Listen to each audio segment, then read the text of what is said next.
So Jim, you are a large account specialist at Risk Innovations. Tell us a little bit about an experience mod and how it affects workers' compensation. Experience modification is a representation, numerical representation of the risk's own experience versus the experience of a similar risk in the same industry. The losses are compared and a modification factor results, which is either a credit modification or a debit modification, and it is used to raise or lower the premium to reflect that risk experience. So how is an experience modification calculated?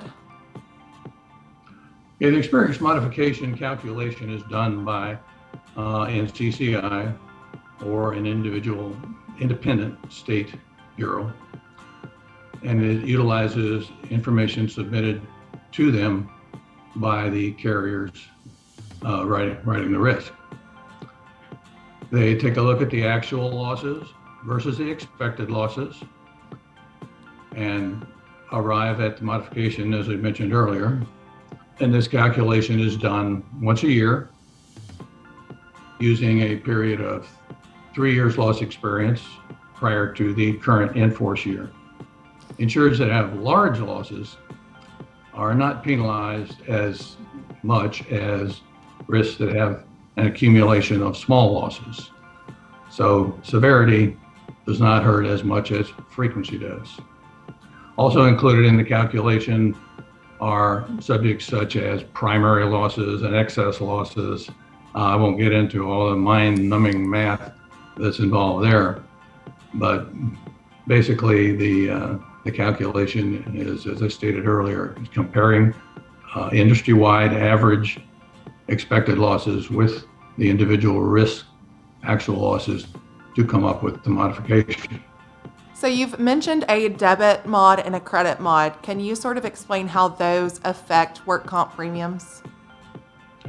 Yes, premium calculations, as most everyone knows, is the payroll against the base rate times the experience modification factor. If that factor is over 1.0, a debit modification, then the premium will, of course, increase. And conversely, with a credit modification less than 1.0, the premium will go down. An accumulation of poor frequency along with severity will drive the modification up. How can an insured reduce their experience modification and in turn reduce their workers' compensation premium? Okay.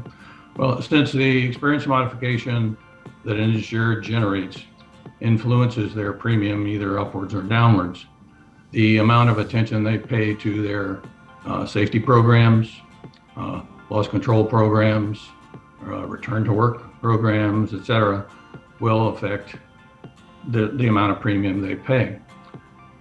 If they have a safety culture that is focused on preventing losses, then it will be translated into a lower experience mod. But if they just not paying attention to the losses, claims management, return to work, items like that, their premium is going to reflect that as the modification moves higher.